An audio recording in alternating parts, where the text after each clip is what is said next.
Hey guys, today we got something fun we're going to talk about. We're in the business of building car parts, and then as a result of that, we end up buying a lot of cars because we have to get cars for various R&D purposes. But we've always helped friends purchase cars because that's what we like to do. We want to make sure you guys get a good deal. And then in a recent conversation, somebody told me that hey, they had all these questions and about what they should do to purchase a car out of state. So I thought this might be a good opportunity to sit down and just talk about it a little bit because, we all are going to buy cars at some point or another. And then usually if you're buying something rare or vintage or special, it's going to be across country usually. It's not going to be right down the street from you. So, how do you handle that transaction? How do you get that car safely inspected? And then lastly, how do you pay for the vehicle and bring the car back to your home state? So these are all things that we'll cover in the video today. I'm going to go through and use an S2000 as an example, but it doesn't matter what car you're buying. It doesn't matter if it's a $20,000 car or a $200,000 car. Ultimately, you want to be able to inspect it and do all the due diligence that you can prior to buying the car. So I'll give you some tips from all the things I've learned over the years, and hopefully this will help you guys get that car safely back without getting scammed. All right, okay, let's get going. A quick look at the agenda today because there's a lot of things to cover. They kind of broke it out into 4 key areas. So the first part is the questions that you're going to be asking. This is the exploratory phase of the purchase, and you're going to be asking the seller basic questions, trying to find out what type of car is there, what the type of seller it is, what the history of the car is. So these are questions that you want to ask at the very beginning before you even commit to the next few steps, flying out to see the car, booking tickets, how you're going to pay for it, all that type of stuff. And section 2 is due diligence items. Think of it as homework. This is areas of things that you must do, such as running Carfax, auto checks reports, looking at dealer records, things of that nature. So the due diligence is homework you must do. And then if all these things pass, then you get into the next part, which is travel and transport. How you're going to get there, how you're going to look at the car, how you're going to bring the car home, those type of things. That's section 3. And section 4 is probably one of the most important, is how to pay for the car. Are you going to be financing, paying cash? Are you going to bring a cashier's check? And so we'll give you some final tips at the very end. So this will give you a big picture of all the things that you need to think about prior to getting out there to look at the car. Okay, in this section, we're going to be asking basic exploratory questions to the seller. The reason we're doing this is because we want to know if this car is the right car. If this is the one that we're going to fly out to see, we're going to drive cross country, we're going to invest all of our time and money into.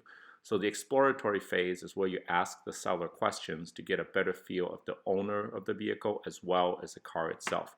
This is why I always tell people, don't do text messages, don't do video things. Just pick up the phone and call them. Because when you talk to a person, you can tell a lot from the person that you cannot tell from text messages. So the questions I like to start with is the seller the original owner of the car? The reason I ask this question is because if the seller is the original owner, that means he has accountability, he knows everything about the vehicle. If he is a 7th owner of the car and the car only has 3,000 miles on it, that tells you this car has exchanged hands many times, and for whatever reason, you may not be able to know everything about the car because he's a 7th owner. Now, I like to ask the seller if he has a clean and clear title in hand in their actual name. This is important because it kind of feeds into the paying phase later. If the seller has a title, it makes buying the car a lot easier than if he has a loan with a bank. Also, you'd be surprised how many times I've asked somebody and they said, oh, the car's not in my name, it's in so-and-so's name, or it's in my uncle's name. Because if the car's not in his name, does he have the right to sign for the vehicle and sell it? That's the biggest question, right? I also like to know if there's any money owed on the car, because if there's money owed, that means I have to pay off a loan. That means I'm not going to be able to take the title with me. Does the car have any accidents or paint history? This is important for me because it tells me a little bit about the history of the car itself. If there is repaint work, why was it done? Who was the shop that did it? Is it reputable? Does the seller have the original owner's manual, the service paperwork? This all, to me, tells a story of how the owner took care of the vehicle. I like to know how many sets of keys, because these days, modern cars, the keys are very expensive, so having all the keys, including the valet keys, are a big plus. I like to know if there's wheel locks or security codes or other things that I need to know about for the vehicle itself. And lastly, ask the seller if there's anything he's including extra or he's not including, such as a car cover you saw in one of the photos. So asking all these questions up front avoids surprises later. So this covers some of the basic questions to ask, but there's other things that of course you can do as well. So hopefully this gives you some ideas. All right, in the due diligence checklist, think of this as homework you should be doing prior to buying a car. One of the most basic things I tell people is run both the Carfax and the auto check reports. And you may say, well, why? They're the same thing, right? Why should I pay 80 bucks instead of paying 40? Because I'll tell you why. I've bought vehicles in the past where the Carfax comes out perfectly clean and the auto check shows an odometer discrepancy. I've had cars where the auto check was totally okay, but the Carfax shows there was an accident. It could be an error, but if you don't compare the two reports, you will never know. So if you're serious about buying a car, especially if it's an expensive car, run both the Carfax and auto check reports, then match it up side by side and see if the dates and everything correspond. It's really, really important. So this is the thing I would say you must do.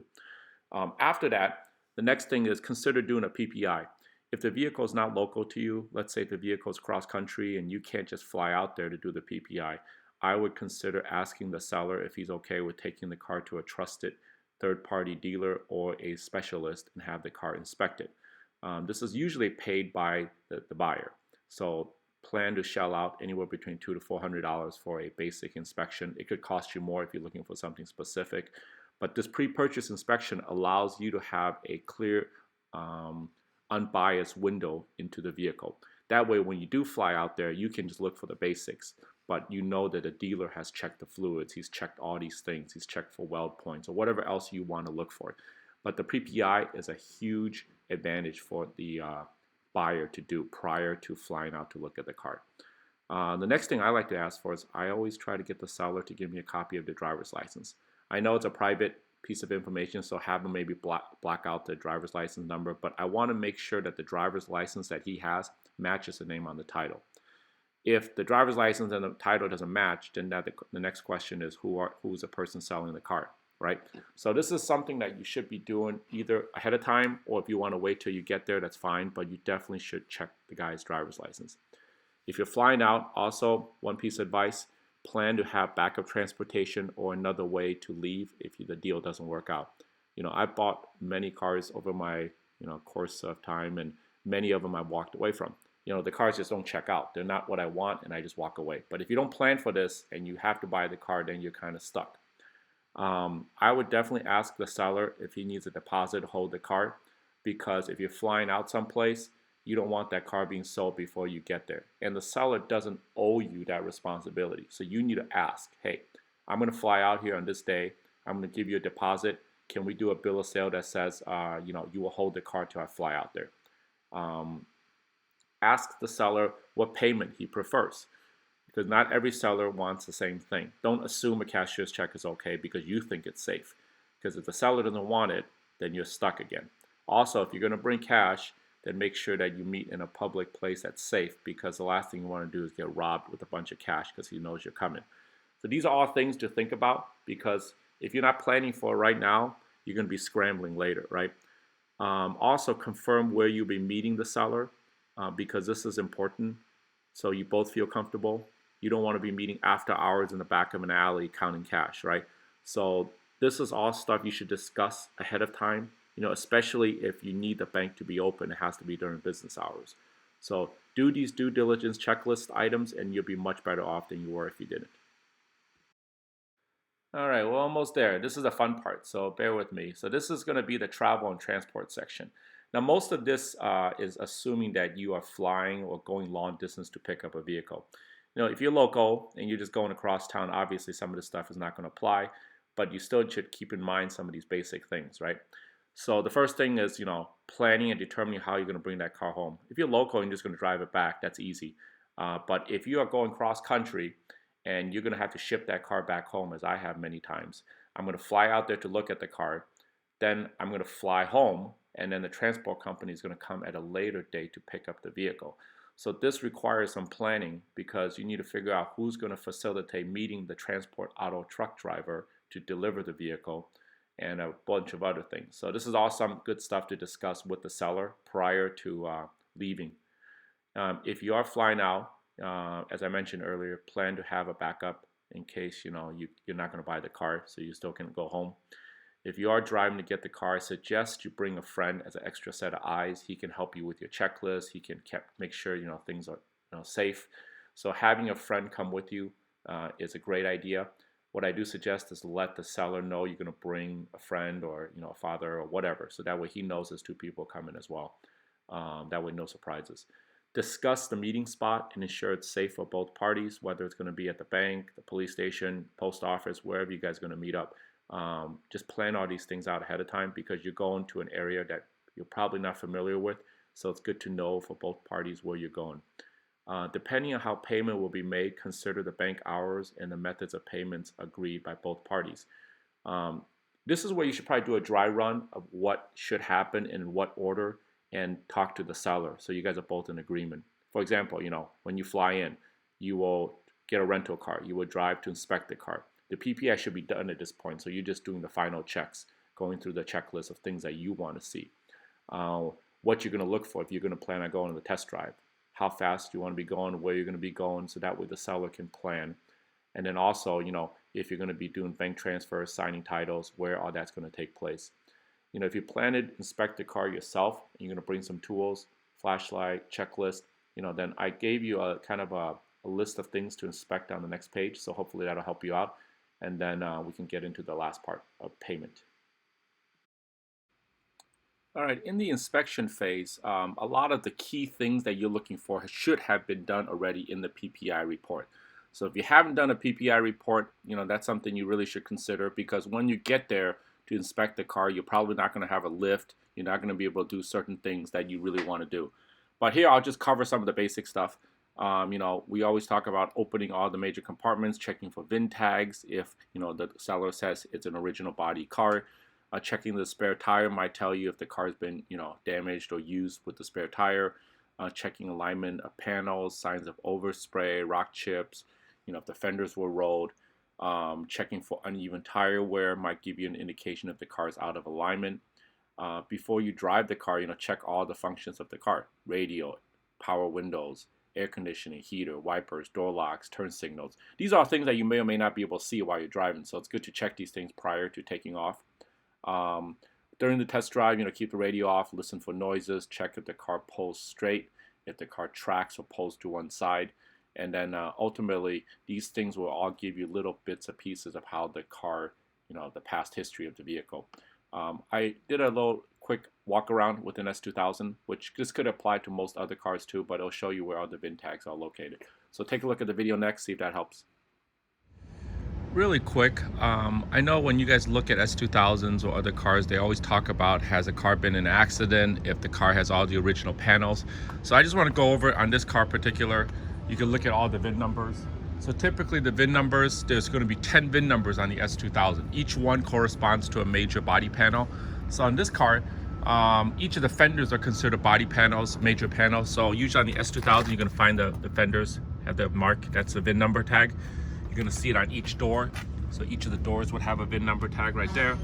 And then if you come around to the back side, the trunk lid, of course, has its own VIN number tag, which is sitting right there.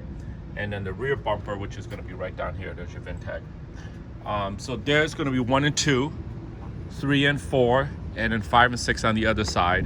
And if you come around to the front, 7 would be the hood. So there's your hood VIN tag right there.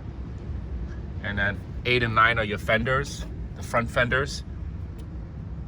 So that covers this fender here and that fender. And then the last one is going to be the bumper. The bumper tag is going to be right here, but we have it covered right now. You can't see it. So that's your 10 VIN tags that you could tell if the car has been all original body panels. Hopefully this helps you find them. Most cars do have these VIN tags. Of course, this is applying to the S2000. One of the things we like to look at on the S2000 also is if you're trying to buy one and you don't want one that's been modified, look at the fenders. If you have fender liners like this and it's all nice and smooth, then you can tell the fenders have never been rolled. A lot of guys, especially if you're collecting these cars, you don't like rolled fenders. So you can see on this one, there's no rolled fenders. You can see the original fender still here. If it's been rolled, this will be very, very thin.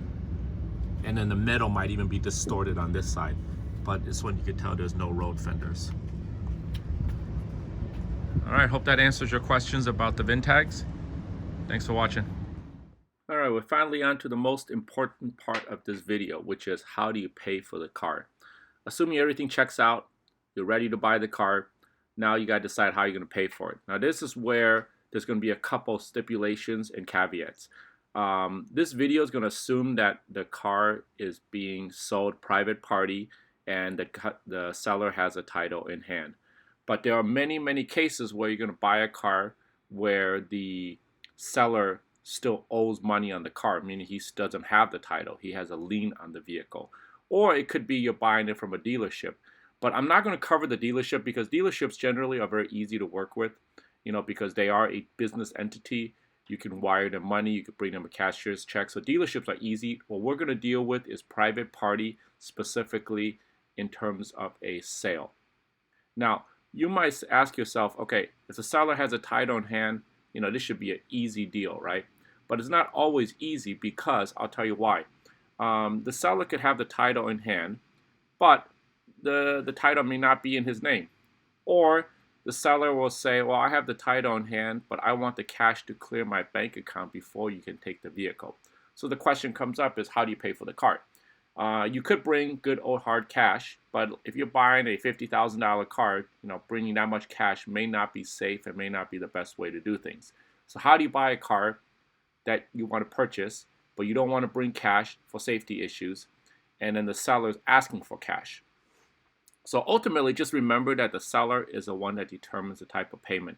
So this is why in the very beginning of the video, we said always talk to the seller. If the seller says, I won't take anything but cash, meaning cold hard cash, and you don't want to pay with cash, then you're probably not going to buy the car. Now, if he says, I want a cashier's check, but the check has to clear, that may also create some issues because a cashier's check is not instantaneous. You could get a cashier's check and the bank takes the money out of your bank account and you think that money is guaranteed, but it's not guaranteed because at any given moment you can always call your bank. You could cancel the cashier's check, but the buyer would never know. Or in this case, I'm sorry, the seller would not know. So the buyer, you bring a cashier's check and it's never cleared the bank. So there are issues with a cashier's check as well. So it's not guaranteed funds. So like if I know in my case, if a buyer comes to me and he wants to bring a cashier's check, I'll tell him he needs to get the cashier's check in front of me, which means whichever bank he's banking with has to be a local branch. If it's a credit union, for example, I may want to hold that cashier's check until it clears, which means the car can't be taken right away. The other issue is if the cashier's check is from an international source, or it could be from a bank where you cannot check if the funds are available, then that brings in a different issue altogether. So make sure you ask the seller what kind of money is good for him. So in the modern era, what's the best way to pay for the car, you ask? Well, I think for my recommendation, the best way to pay for a vehicle is still a bank wire transfer. It is by far the most secure. It might take up to 24 hours to clear on the other side of the bank, but at least you know that the wiring and the funds are immediate after that one day has cleared. The good thing about bank wires is it's very secure for the seller because he knows the funds cannot be canceled once the bank has received the funds. The tricky part is, as a buyer, you don't want to wire some guy a chunk of money until you've seen the car. So that brings in the question is you fly out to look at the car, you say, I want to buy the car. Now you go to the bank to wire him the money, but then you kind of have to stay overnight because you can't take the car right away till the wire clears, generally speaking, and that means that you would have to stay overnight to take the car the next day, assuming the bank wire has been completed. I know a lot of people still think cash is king. Just be aware that cash, counting large amounts of cash in a stranger's house or location or wherever you guys are meeting up may not be the most vigilant and smart thing to do. So just keep that in mind. Cashier's checks, they are good if both parties agree to this form of payment. Just be aware that the cashier's check can be canceled if you are the seller, and if you are the buyer, you need to understand the seller's point of view that he may not trust you to take the car until the check is cleared. So these are things that on a cashier's check requires both agreement from the seller and the buyer. The last one I want to touch on is if you are going to finance the car as a buyer, just be aware that a lot of banks require you to go through a bunch of steps because they want to see the car that they're providing the loan for. So make sure you inform the seller that what the bank requires. What I've come across in the past is the seller tells me, the buyer tells me that the bank needs to inspect the vehicle, which means me as a seller, I need to be willing to drive that car to the buyer's bank for the inspection. So this is something that the buyer, you need to inform the seller and let them know what your bank requires and make sure that seller is willing to do those things. If he's not willing to move that car at all, then your bank is not going to inspect it. They're not going to issue the loan check. So just be aware of that. As financing, there's more steps to be involved in instead of just paying with check. So that's why my last bullet is the most important. Just talk to the seller and buyer to make sure both sides agree to the payment method. Don't change payment methods in the middle of the whole thing because that might throw up red flags. And that way you both know exactly what's going on and what's to be expected. In closing, I just want to say, hope you guys found all of this information important. As a disclaimer, by no means am I a lawyer or am I giving you legal advice. So this is just my experience purchasing a vehicle. So if you do have questions, check with your local DMV on the process and procedures. Every state is different too, by the way. So don't think that what I said here applies to everybody because this is only for California, of course. Trusting your gut, I always tell people, is important when you're buying a car. Sometimes, everything sounds good when you fly out to look at the car. The conversations are great, but when you get out there, the seller acts kind of funny. Maybe he doesn't want to meet you where you're supposed to go, or he wants to change the location. So just trust your gut because if you feel like there's something wrong, just don't be afraid to walk away from the deal. And, I always tell my friends is never assume anything because it takes two people to make a sale.